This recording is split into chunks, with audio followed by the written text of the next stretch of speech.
দু তিনটি এমন আমল আছে যে একটা মানুষ মরে গেল তার আমল করা যায়। এক নম্বর হলো হজ। আব্বা মারা গেছে, হজ করতে পারেনি, আপনি কাউকে টাকা দিয়ে বদল হজ করলেন। তেমনি হজ যেমন হয় তারই কিয়াসের ওপরে বদল উমরাও করা যায়। তাহলে দুইটা আমল হলো। 3 নম্বর, মারা গেছে, মা মারা গেছে, সে আর করতে পারবে না, সন্তান তার জন্য দান করবে, মসজিদ মাদ্রাসা করবে, এগুলি কবরে গিয়ে পৌঁছাবে, ভালো সন্তানের আপনার দোয়া পৌঁছাবে এবং সে সাদকা জারিয়া যা করেছে পৌঁছাবে। এইভাবে বেশ কিছু আমল আছে। এই আমলের ভিতরে মেয়েদের পর্দাটা কত ফরজ, মেয়েদের পর্দাটা কত ফরজ, মেয়েদের পর্দাটা কত ফরজ। মেয়েটা মারা গেছে, আর তো আমলের প্রয়োজন নাই।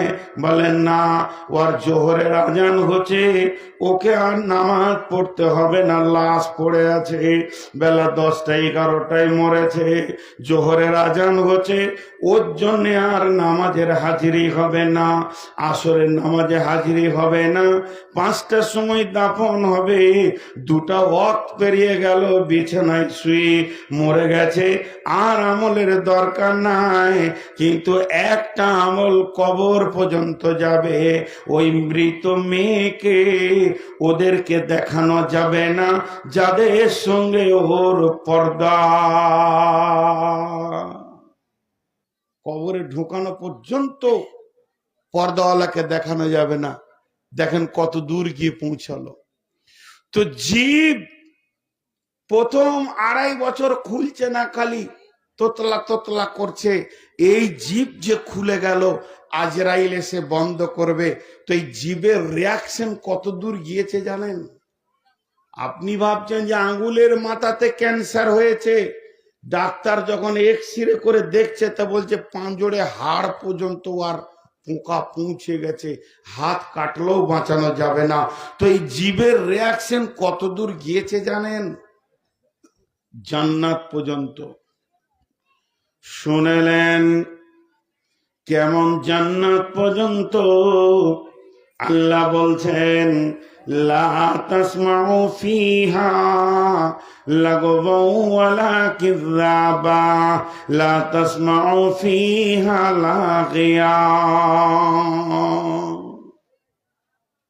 লাও, তোমরা জান্নাতে অতিরিক্ত কথা শুনতে পাবে না, জান্নাতে গালিগালাজ শুনতে পাবে না। জান্নাত এমন একটি নিয়ামত, সেখানেও জীব কন্ট্রোল থাকবে। একদম কন্ট্রোল ওলাই জান্নাতে যাবে। যার জীব পৃথিবীতে বেকন্ট্রোল হয়ে গেছে, ওই লোকটার ব্যাপারে বলা হচ্ছে জান্নাত যাওয়া বড় কঠিন হয়ে যাবে। জি ভাই, একজন বিরাট বড় ইসলামিক চিন্তাবিদ, এটা হাদিস কোরআন লয় যেটা এখন বলছি, একটা বড় মুফাসসিরের চিন্তা চেতনা বলছি। উনি বলছেন, সারা জীবনে মানুষকে নিয়ে যত সার্চিং করলাম, জান্নাত আর জাহান্নাম নিয়ে যত সার্চিং করলাম, তাতে করে যা পেলাম, জাহান্নামে যত মানুষ যাবে শতকরা 98 জন, শতকরা 98 জন, 198 জন, 2 জন বাদ দিয়ে 98% মানুষ জাহান্নামের ভিতরে ঢুকবে শুধুমাত্র জীবের কারণে। এই বসো, তোমরা মনে করছো কন্ট্যাক্ট করে নিয়েছো, দাঁড়িয়ে যেছো, তার বসার কোনো নাম নাই, কিছু বলি না তাই। 98% মানুষ জীবের কারণে জাহান্নাম গেছে।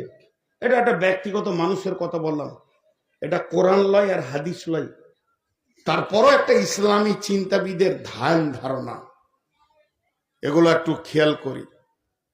আমি এবার যে আয়াত পড়েছি আয়াতে চলে আসলাম। আল্লাহ কি বলছেন?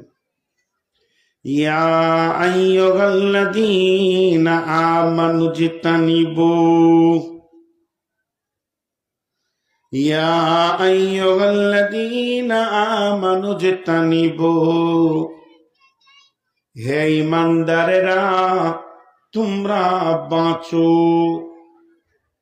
আমি বলছি বাঁচো, আমার ছোট ভাই ঈসা বলছে বাঁচো, আপনাদের ইমাম সাহেব বলছে বাঁচো, আপনাদের আর কেউ বলছে বাঁচো, আমি নাই বাঁচতে পারি। এ কথাগুলো গুরুত্ব দিলাম না, এগুলো মানুষের কথা। আমি বলছি একটা নতুন মেহমান এসেছে বেড়াতে, নদীর পানি থেকে তুমি বাঁচো, ঠান্ডা লেগে যাবে, জ্বর হয়ে যাবে, মানল না, আনন্দ করে নদীতে সাঁতার দিল, ওর কিছুই হলো না। এটা মানুষের ধ্যান ধারণা, হতেও পারে না হতে পারে।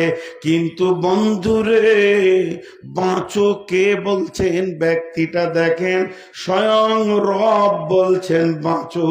এখানে নেগেটিভ পজিটিভ দোদল্য কোনো চিন্তা আনা যাবে না। আল্লাহ বলেছেন বাঁচো মানে বাঁচতেই হবে।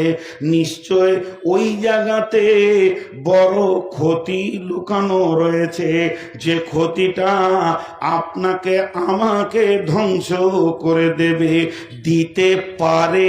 এ কথা আল্লাহর জন্য বলা যাবে না।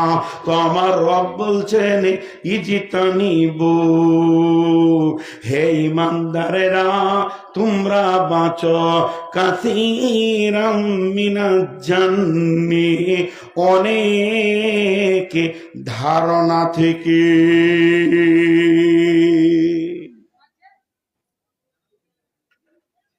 ধারণা মানে অনুমান, ধারণা মানে অনুমান। জি, ধারণা মানে অনুমান। বহু ধারণা আছে খারাপ। ইজতানিবু কাসীরাম মিনাজ জান্নি, ইন্না বা'দা জান্নি ইসমুন। এতক্ষণে জানটা ঠান্ডা হলো, এতক্ষণে আসল খোরাকটা পেলাম। ইন্না বা'দা জান্নি ইসমুন, নিশ্চয়ই কিছু ধারণা আছে কাবিরা গুনাহ।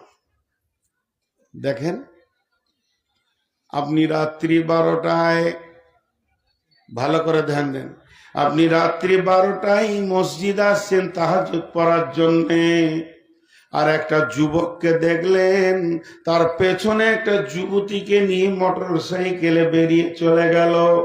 আপনি কম দেখছেন, হালকা করে দেখলেন, ধর করে চলে গেল খুব স্পিডে। তো আপনি ভাবলেন কি দুনিয়া হলো রে বাপ, এত রাত্রিতে যুবক যুবতী কেন যায়? ঘটনা খারাপ, এলাকা খারাপ। আপনি একজন তাহাজ্জুদ পড়নেওয়ালা, আপনি একজন নামাজি, আপনি একজন বড় ভদ্র মানুষ এলাকার। এই সেই 12টা 1টা রাত 2টো থেকে নামাজ আর তেলাওয়াত করে করে চোখের পানি ফেললেন। ফজরের আজান হলো, জামাতে নামাজ পড়ে সালাম ফিরে ইমাম সাহেবকে ফুট করে বলে দিলেন, মৌলভী সাহেব আজকে গভীর রাত্রিতে দৃশ্য দেখলাম, মনটা বড় খারাপ লাগছে। একটা ইয়ং ছেলে মাস্তান পেছনে একটা যুবতীকে নিয়ে চলে গেল। তুমি ধারণা করলে ওরা দুজনা বড় নোংরা, লুচ্চার বেশ্যা গেল।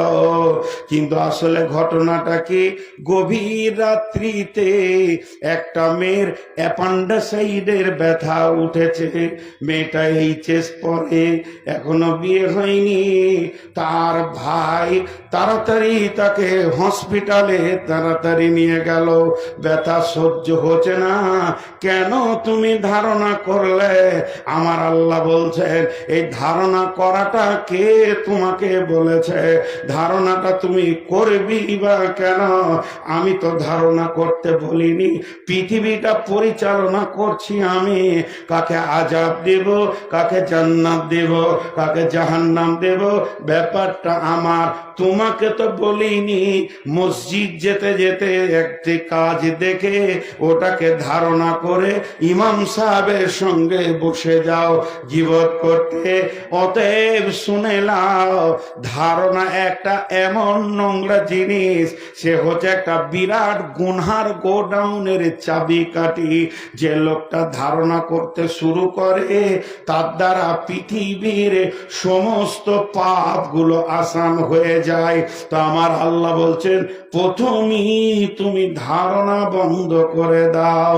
কিংবা তুমি রাত 12টায় উঠে মনে করলে যে ভাই বোনে চলে গেল, তাহলে হয়তো কোনো জরুরি কাজ আছে, কিন্তু না, ভাই বোন ছিল না, একটা মেয়ে তার প্রেমিককে ডেকে ওই রাত্রিটি কেটে পড়লো। তবে কেন তুমি ভালো ধারণা করেছো? এটাও তো তোমার চলবে না, কারণ তুমি কি জানো ওরা দুজনকে। অতএব আমার আল্লাহ বলছেন, ধারণা থেকেই তুমি নিজেকে বাঁচাও, তুমি অনুমান থেকে নিজেকে বাঁচাও। ইন্না বা'দাল জান্নি ইসমন, এমনও কিছু ধারণা রয়েছে যেগুলো হলো কাবিরা গুনাহ।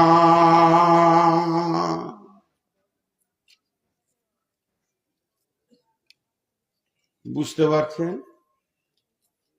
এতগুলো লোক হ্যাঁ না বললেন। আমি যেটা বলতে চাইছি বুঝতে পারছেন? মানে প্রথমবারে পারছে না, আর একবার শুধুছি তখন পারছে। কোন ধরনের কারবার? তো অনুমানটা হচ্ছে পৃথিবীর নোংরা জিনিস। অনুমান। সামনে রমজান মাস আসছে, রোজা রাখবো ইনশাআল্লাহ। জোরে বলি ইনশাআল্লাহ। রোজার পরে নামাজ ছাড়বো ইনশাআল্লাহ।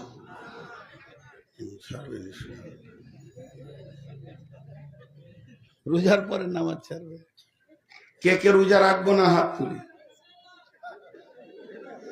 4-5টা উঠেছে, রোজা রাখবে না। এবার একটা কথা আপনাদেরকে বলি, রমজান মাস আর আর চলছে শবে কদরের রাত, মাসের প্রথম দিকে না শেষ দিকে? আর আল্লাহর নবী এতেকাফ নিয়েছেন। এতেকাফ কে নিয়েছেন? নবী মুহাম্মদুর রাসূলুল্লাহ। বিবি সাফিয়া গেছেন নবীজিকে দেখা করতে মসজিদে, ওই দূরে বাড়ি। আর এশার নামাজ পড়ে সব সাহাবীরা চলে গেছেন। তো বিবি সাফিয়া আস্তে আস্তে করে গিয়ে রসুলের কাছে মসজিদের ভিতরে ঢুকেছেন। দেখ কথা, 2-4টা কথা যা আলোচনা করার ছিল করেছে। কথা বলতে বলতে বলতে বলতে একটু রাত বেশি হয়ে গেছে। বিবি সাফিয়া বলছেন নবীজিকে, ইয়া রাসূলুল্লাহ, আপনি আমাকে একটু আগিয়ে দেন, কারণ এতেকাফের লোক তো বাড়ি ঢুকবে না, উনি মসজিদ থেকেই থাকবেন। তো মসজিদে যে থাকবে, তো আমি রাস্তায় বাড়ি যাব, আপনি বাড়ির কাছাকাছি পর্যন্ত আমাকে দিয়ে আসেন। তো নবীজি বিবি সাফিয়াকে নিয়ে যাচ্ছেন, আর রাত কিন্তু আন্ধার রাত, মানে চাঁদ তো শেষের দিকে। যদি 27-25 হয়, চাঁদ তো নাই, এ তো রাত, আন্ধার রাত। নিয়ে যাচ্ছেন। এবার মসজিদ থেকে দক্ষিণ মুখে, কথার কথা বোঝানোর জন্য বলছে, হাদিসে দক্ষিণ আসেনি, এই মুখে যাচ্ছেন আল্লাহ রসুল আর বিবি সাফিয়া, দুজনের সম্পর্কে স্বামী স্ত্রী। আর এই দিক থেকে একটা সাহাবী হেঁটে চলে গেলেন, এই আন্ধারে। নবীজি ওনার বিবিকে বলছে, সাফিয়া দাঁড়াও। দাঁড়িয়ে গেল, ওকে ডাকছে, ওই আল্লাহর বান্দা, ওই আল্লাহর বান্দা। জি হুজুর, এদিকে এসো। কাছে এলো, যে বলছে এই মেয়েটি আমার বিবি সাফিয়া, যাও। ও কিছুই বলেনি। আল্লাহ রসুল বললেন এই মেয়েটি আমার বিবি সাফিয়া, যাও। তখন সাহাবীটা বলছেন, ইয়া রাসূলুল্লাহ, আপনার ব্যাপারে আমি কোনো কিছুই বলিনি, তবে কেন এমন বললেন আপনি? নবীজি বললেন, তুমি বলনি তুমি ভালো, আমি ভালো, আমার বিবি ভালো, কিন্তু শয়তান ভালো নয়। একটা গোষ্ঠী, একটা দল সব সময় আমার বদনামের জন্য লেগে আছে। তারা যখন আলোচনা করবে নবী মুহাম্মদ নারী আসক্ত মানুষ, সে নারী পেলে ব্যবহার করে, তখন তোমার ভিতরে ধারণা এসে যাবে আমিও একদিন গভীর রাতে দেখেছি একটা মেয়ের সঙ্গে চলতে। তো যাতে করে তোমার ভিতরে এই নোংরা ধারণাটা না ঢুকে আর ইমানটা না নষ্ট হয়ে যায়, তার জন্য আমি একটা বাঁধ দিয়ে দিলাম, এটি হলো আমার বিবি সাফিয়া। তার মানে আল্লাহ বলছেন ইন্না বাদা জান্নি, সমস্ত অনুমান গোমাল্লয়, এমন কিছু ধারণা আছে, এমন কিছু অনুমান আছে যেটা হলো গুনহা। কিছু অনুমান আবার গুনহালয়, ধারণা গুনহালয়। সেটা কেমন? এদিকে তাকান। 1 কেজি হতে পারে অনুমান, 1 কেজি না, না 1 কেজি 250 হবে, এটা গুণা হবে? কোন একটা মাল কেউ নিয়ে যাচ্ছে, কিরে মাছটা কত দাম দিল? 500 টাকা। তো কত ওজন? আমার মনে হচ্ছে 1.5 কেজি হবে। না, এটা আইডিয়া। এই ধারণাগুলো গুনহা নয়। এই রাস্তাটা 5 ফুটের না 7 ফুট হবে, মেপে দেখলাম, ক্লিয়ার হয়ে গেল। তো ইন্না বাদাত জাননি, চারিত্রিক ভাবে যে ধারণাগুলো করা হয় সেগুলো হচ্ছে গুনহা। ইন্না বাদাত জাননি ইসমন, কিছু ধারণা আছে গুনাহ। আল্লাহ বলছেন ওয়ালা তাজাসসু ওয়ালা তাজাসসু ওয়ালা তাজাসসু, রে আমার বন্ধু, হে আমার ভাই বাপজিরা, সোনার আল্লাহ, ও আমার মা, ওরে আমার বোন বেটি, ওয়ালা তাজাসসু, তোমরা জাসুসি করিও না। তাজাসুস করতে মানা করেছেন। জাসুসি আর জাসুসিতে দুটো শব্দ ব্যবহার হয়, একটা হচ্ছে তাহলে আর একটা হচ্ছে কেন। তাহলে আর কেন, যেমন আমি খুব এখানে মেহমান শুয়ে আছি, একটু রাত্রিতে ঘুরে আসলাম বাজার থেকে, এত রাতে উঠলেন কেন? একটা কাজ ছিল। না, কাজ কি ছিল? আপনি তো সন্ধ্যায় যেতে পারতেন, এখন তো বাজার বন্ধ। এখানে তাহলে আর আগাচ্ছে না, বুঝতে পেরেছি। তাহলে কিছু থাকতে পারে। আপনি এধার ওধার নদীর ধারে ঘুরছেন, এটাকে বলছে জাসুসি। আল্লাহ বলছেন তুমি যদি জাসুস হও তো আমিও তোমার থেকে বেশি বড় খবর রাখনেওয়ালা। তো ওয়ালা তাজাসসু, তোমরা জাসুসি করিও না। জাসুসি করা মানে পেছনে কুটকুট খুটকুট খুটকুট খুটকুট করে লেগে খালি দোষ ত্রুটিকে খুঁজে বের করা। ওয়ালা তাজাসসু, আমার রব যদি মনে করে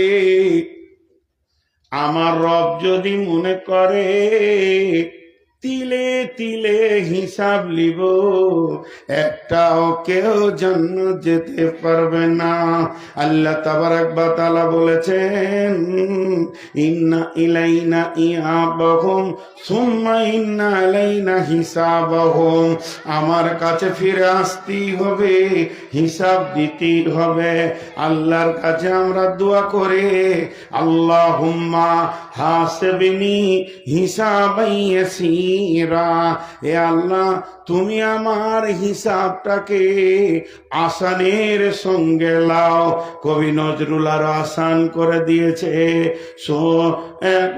তোমার কাছে হিসাব চাই না মাওলা, তোমার দয়া চায়। হিসাব দিতে যাব না, তোমার মেহেরবানি চাইব। আমার নবীজি বলেছেন, হিসাব দিয়ে আল্লাহর সঙ্গে খাতা কলম মিলিয়ে জান্নাত যাবে এমন একটা মানুষ বিশ্বের বুকে জন্ম নেয়নি। হযরত আদম থেকে শেষ পর্যন্ত আল্লাহ যাকে মাফ করবেন, দয়া করবেন, ওই লোকটি জান্নাতে যাবে। আল্লাহর দয়া ছাড়া কেউ জান্নাতে যাবে না। আল্লাহর নবীকে সাহাবীরা প্রশ্ন করলেন, ইয়া রাসূলুল্লাহ আপনিও? নবীজি বললেন, আমিও আল্লাহর দয়ার প্রত্যাশী। এবার হিসাব আসান কাকে বলে? আসান হিসাব বলে আমার আল্লাহ জাসুস হবেন না। আল্লাহ যদি সেই দিন একবার, বুখারীর হাদিস আছে বন্ধু, আল্লাহ যদি একবার আপনার আমল নামাতে আঙ্গুলটা দিয়ে বলে, বান্দা তুমি এই কাজটা করেছো কেন? আল্লাহ যদি কেন বলে দেয়, আল্লাহর কেনর প্রাচীরটা এত বড় হবে, ওটাকে টপকাবার পুরুষ কেউ জন্মায়নি। ওকে জেনে নিতে হবে আল্লাহ কেন বলেছে, মানে আমি জাহান্নাম যাব, বিধায় আল্লাহ যাকে মাফ করবেন, আল্লাহ কেন শব্দ বলবেন না। তাহলে আমাদের রব এত বড় মেহেরবান, তিনি আমার আপনার ব্যাপারে দয়াবান। তুমি মানুষ হয়ে মানুষের পেছনে লেগেছ কেন? এটা করলে কেন? ওটা করলে কেন? অতএব আল্লাহ বলছেন, ওলা তাজাসসুসি, খবরদার তোমরা তাজাসসুসি করিও না। ওলা ইয়াগতাব বাযুকুম আলা বাযিন, একে অপরে তোমরা গীবত করিও না।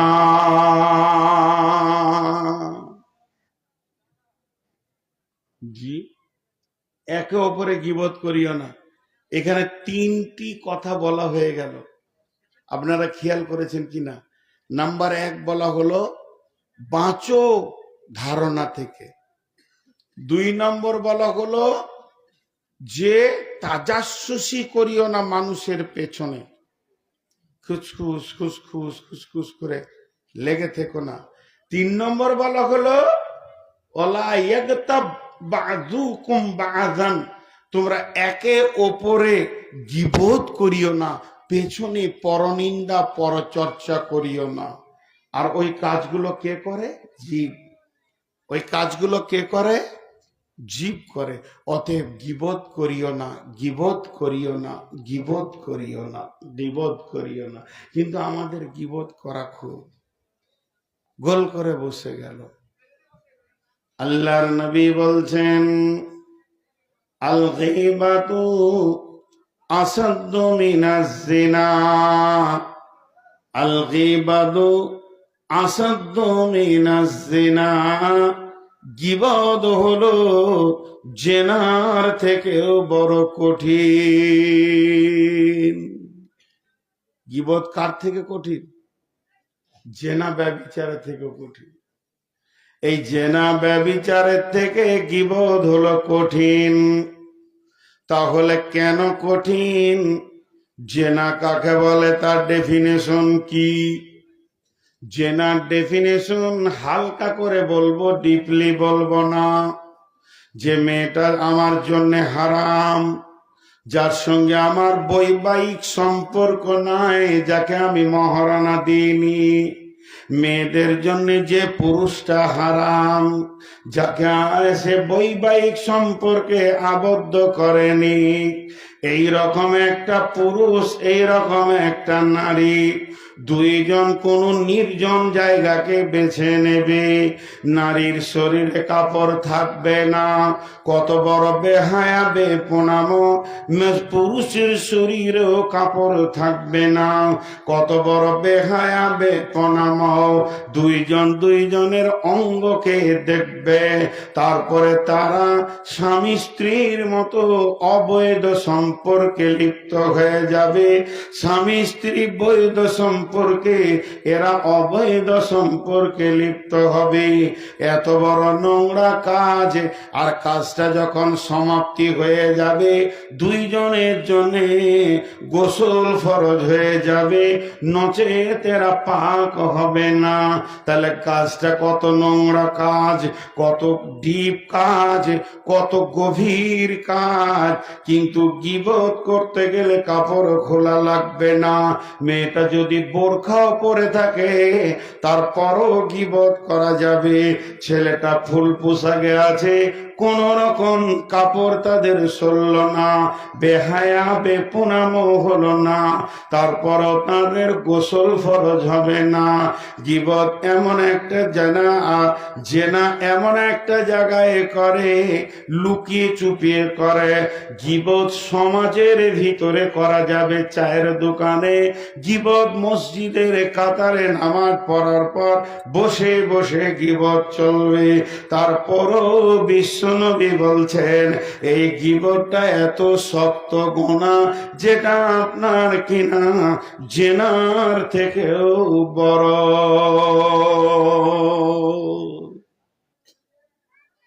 আজীব ব্যাপার, এটা ভাবার আছে, একটা জিনিসটা ভাবার আছে যে এটা এত নোংরা বেহায়াপনামো, আর এটা গোটা শরীরে কাপড় ঢেকে। তারপরও জি কেন বড়, কেনটা এবার বলছি। এইখানে এক জিনা করনেওয়ালা, জিনা করনেওয়ালি, আমি জিনা করেছি, আমি তো একা দোষী নয়, আমার সাথে একটা মেয়েও আছে দোষী। দুজনই আজকে জালসা শুনছি, আর বায়ান করছেন একজন বিখ্যাত আলিম। জেনা করা বড় গুনাহ।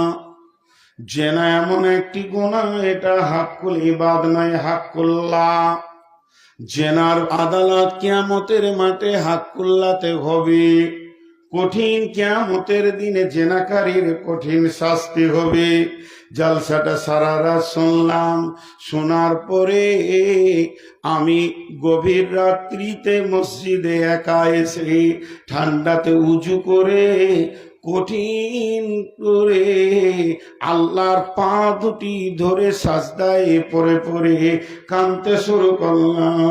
মাবুদ গো, শয়তানের ফেরে পড়ে, শয়তানের ধোঁকায় পড়ে আমি জেনার মতো গুনাহ করেছি, তুমি মাফ করে দাও। তাহাজ্জুদের টাইমে কাঁদলাম, ইফতারিকে সামনে করে কাঁদলাম, আবার সাবে কদরের রাত্রিতে কাঁদলাম। যে যে টাইমে গুনাহ মাফ হয়, দোয়া কবুল হয়, ওই টাইমগুলো বেছে বেছে কাঁদলাম। পৃথিবীর কেউ বলতে পারবে না যে ওর গুনাহ মাফ হবে না, অবশ্যই মাফ হয়ে যেতে পারে। কারণ আমার আল্লাহ এখনো তওবার দরজা খুলে রেখে দিয়েছেন। আমার রব বলেন, মানুষ পাপ করে যখন আমার কাছে কাঁদে, ইন্নাল্লাহ গাফুরুর রহিম, আল্লাহ জবরদস্ত গুনাহকে মাফ করনে ওয়ালা। আল্লাহ তাবারাক ওয়া তাআলা বলেছেন, ইজহিবনাস সাইয়্যাত বিল হাসানা, এমন কিছু নেকি আছে যে গুনাহকে সরিয়ে দেয়। আমি এমন আমল করলাম, আমার রব আমাকে মাফ করলো। আমার সাথে যে মেয়েটা জিনাতে লিপ্ত হয়েছিল, ওই মেয়েটির চোখের পানিতে কাঁদতে লাগলো, মা মাবুদ রে, তোমার শয়তান আমার পেছনে লেগে আমার ইজ্জতকে লুটিয়ে দিয়েছে। আমি এখনো হায়াতে জিন্দেগিতে বেঁচে আছি, তওবা করার সুযোগ রয়েছে। ও দয়াল মাবুদ, তুমি তোমার বান্দিকে গুনাহ মাফ করে দাও। একদিন দেখা গেল ওর মাফ হয়ে গেল, তার মাফ হলো, আমারও মাফ হয়ে গেল। কিন্তু আমি আর মৌলভী সাহেব দুইজন বসে বসে বসে বসে আর একজনের গীবত করছি। ওই এই করেছে, ওই করেছে, এমুক করেছে, তসুক করেছে। যে আমি আবার গীবতের গুনার জালসা শুনে নিয়েছি। এবার কি করব? একটা তো মাপ চাইলাম, বেনামাজি ছিলাম, মাপ চেয়ে নামাজ ধরলাম। মদ খেয়েছিলাম, সেটাকেও তওবা করে নামাজ ধরলাম। আমি জুয়া খেলেছি, সেটাও তওবা করে নামাজ ধরলাম। আমি ফ্রি ফায়ার খেলেছি, পৃথিবীর যত গুনাহ আছে একটা একটা করে তওবা করে নিয়েছি। এবার আমি গুনার লিস্টটা খুলে দেখছি, আমার আর একটা গুনাহ হ্যাঙ্গের মতো ঝুলছে, হ্যাঙ্গিং হয়ে ঝুলছে। সেটা কি না, আমরা দুইজন মিলে আর এক মওলানার গীবত করেছি। এবার কি করব? আবার গভীর রাত্রিতে কাঁদতে শুরু করলাম, আল্লাহ মাফ করে দাও। গীবতটা হাক্কুল ইবাদ, এটা আল্লাহ মাফ করবেন না। আমি যার গীবত করেছি তার কাছে মাফ চাইতে হবে, কারণ আমি একটা মানুষকে হেকারত হিয়ানত করেছি।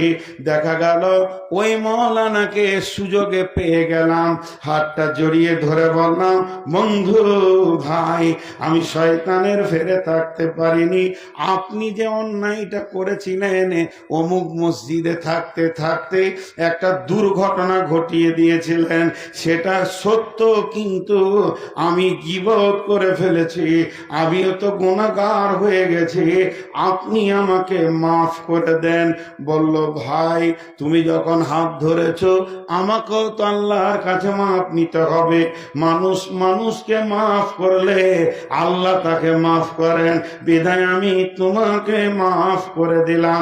আমি জানে আশ্বস্ত পেলাম যে আমার গীবতের গুনাহটা মাফ হয়ে গেল।